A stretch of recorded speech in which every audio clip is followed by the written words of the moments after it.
Conferencia General Abril de 1986. El reino crece en Sudamérica. Elder M. Russell Ballard. Del Quórum de los 12 Apóstoles.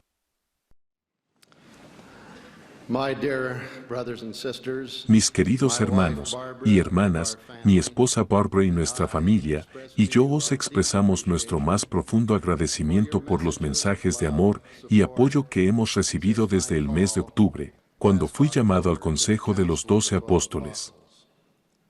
Toda mi vida he tenido en gran estima a los apóstoles de la Iglesia de Jesucristo de los Santos de los Últimos Días. Desde los primeros días de mi infancia la palabra apóstol ha sido una que mis padres utilizaban con gran reverencia. Desde que fui ordenado a este llamamiento tan especial, he tenido muchas horas para meditar en la sagrada responsabilidad que ahora descansa sobre mis hombros. El llamamiento de un apóstol es ser un testigo especial del nombre de Jesucristo en todo el mundo, especialmente de su divinidad y de su resurrección. El Quórum de los 12 Apóstoles es un sumo consejo presidente viajante para oficiar en el nombre del Señor, bajo la dirección de la presidencia de la Iglesia, de acuerdo con la institución del cielo. Para edificar la Iglesia y dirigir todos los asuntos de la misma en todas las naciones, primero a los gentiles y luego a los judíos. El Señor le dijo a Thomas B. Mars, presidente del Quórum de los 12. Ahora te digo, y lo que te digo a ti lo digo a todos los 12.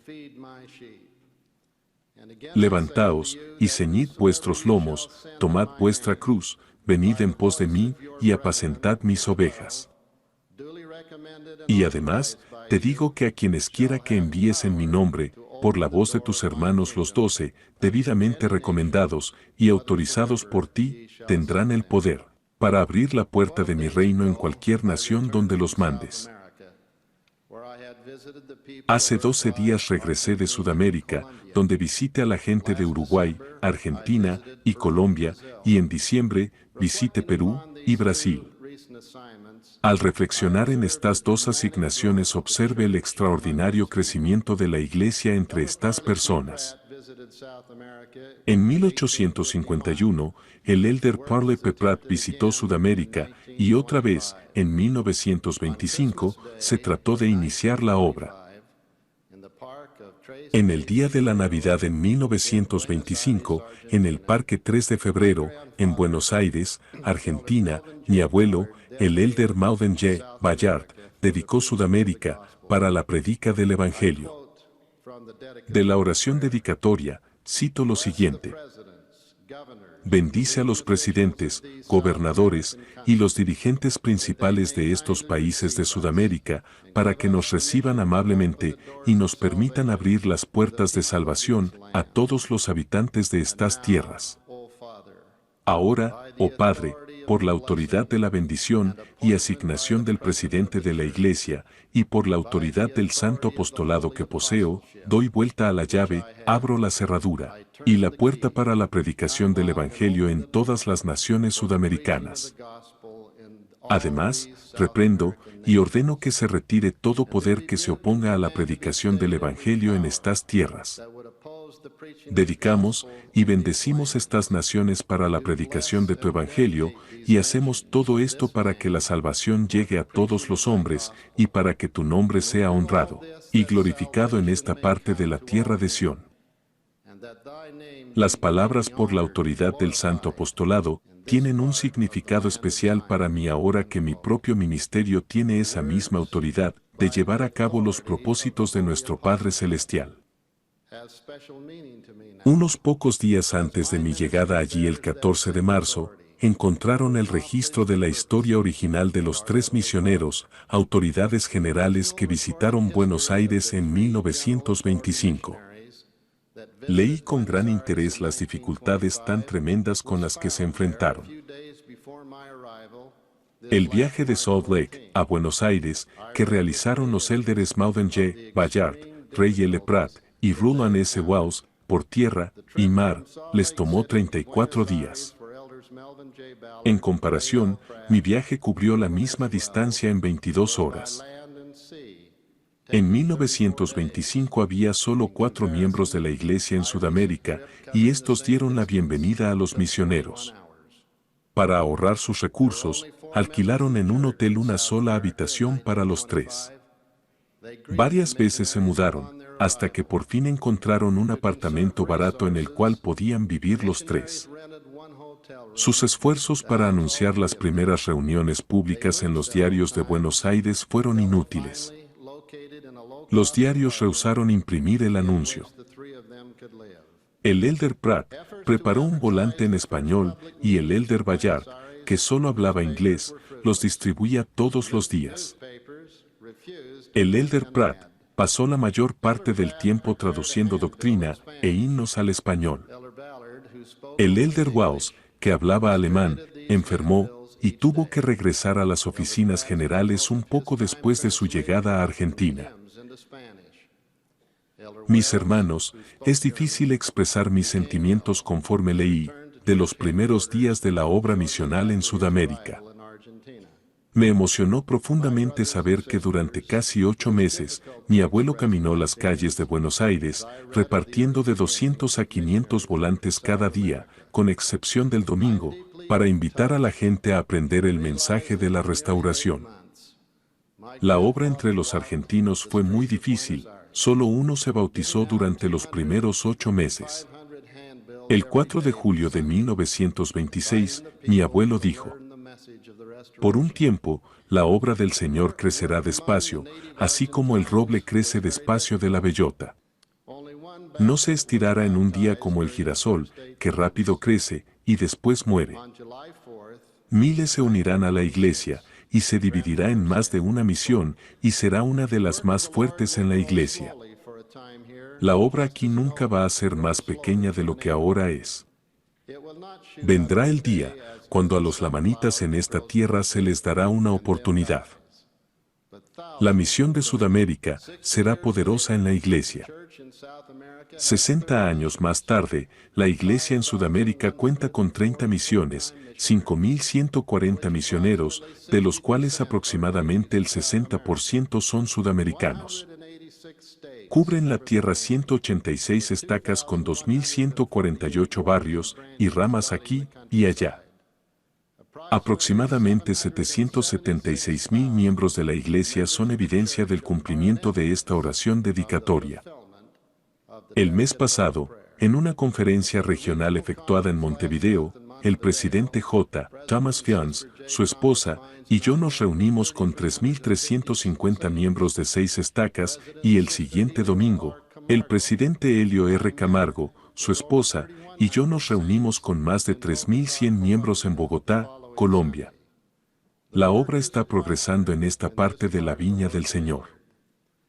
El trabajo tan eficaz de las autoridades generales del pasado y de las de hoy día se manifiesta en las vidas fieles de los santos. Miles de misioneros han servido honorablemente. Hombres y mujeres dedicados están dirigiendo la iglesia en sus propios países en una manera magnífica. Es un gozo ver la segunda y tercera generación de miembros que viven dignamente para ser líderes en Sudamérica.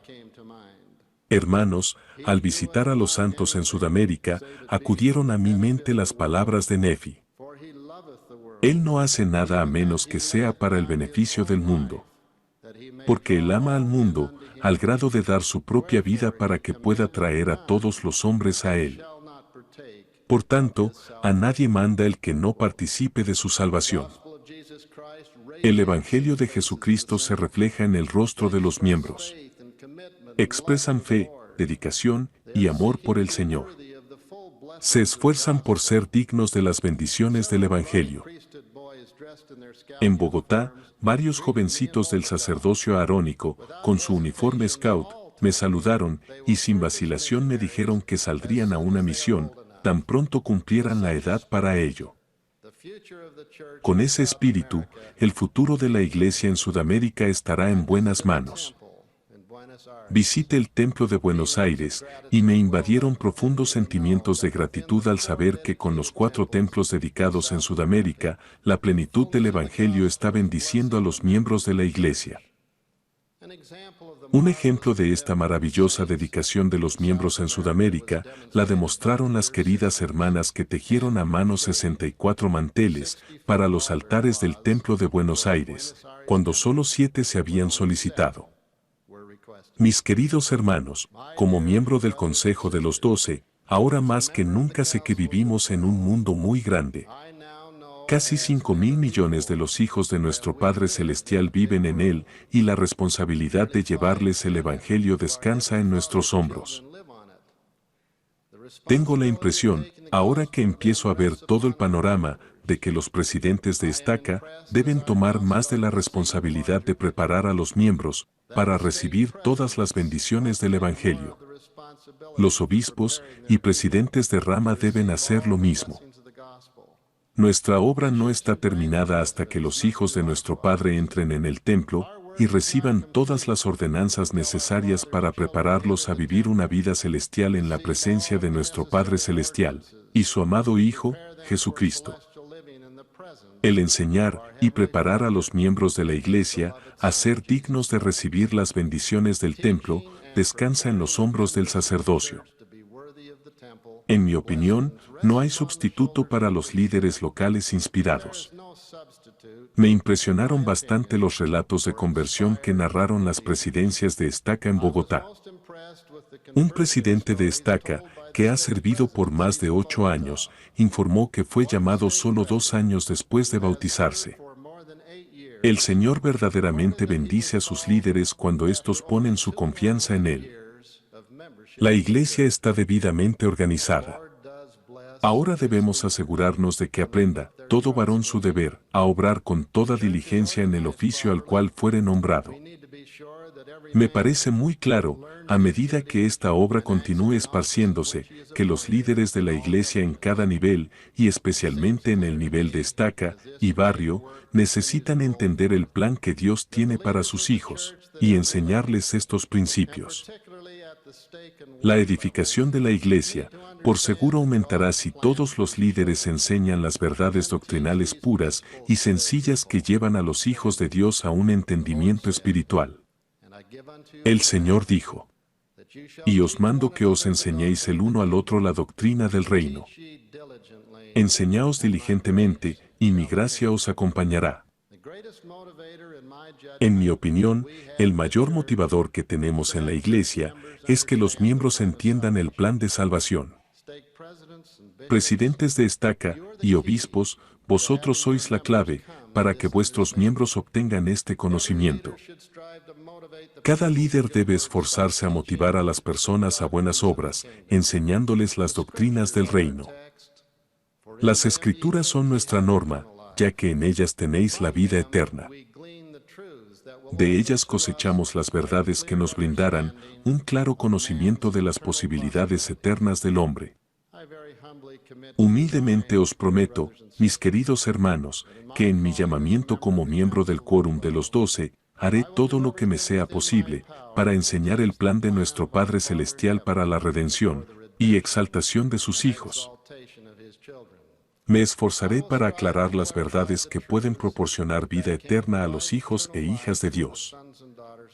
Prometo a la primera presidencia y a vosotros que viviré de tal manera que si algún día soy enviado a abrir el camino para que el Evangelio restaurado entre a una nación en la tierra, estaré preparado como los primeros misioneros que dedicaron y bendijeron las naciones en Sudamérica. Vivimos en un tiempo glorioso. Qué gozo saber que el poder del santo sacerdocio está funcionando en toda la Iglesia para bendecir la vida de los santos. Es maravilloso saber que el sacerdocio conferido en los apóstoles de los últimos días, en esta dispensación, ha abierto las puertas de muchas naciones para la predicación del Evangelio. Ciertamente veremos que otras naciones abrirán sus puertas de la misma manera extraordinaria. Os testifico que Jesucristo es el Hijo unigénito de nuestro eterno Padre Celestial. Es nuestro Salvador, nuestro Redentor, nuestro amigo y hermano. Lo amo con todo mi corazón y considero que tengo el privilegio más grande que puede recibir un hombre de ser un testigo especial de Él en todo el mundo. El Señor os bendiga, Hermanos, en el desempeño de su obra, ruego en el sagrado nombre de Jesucristo. is my prayer in Amén. the name of Jesus Christ. Amen.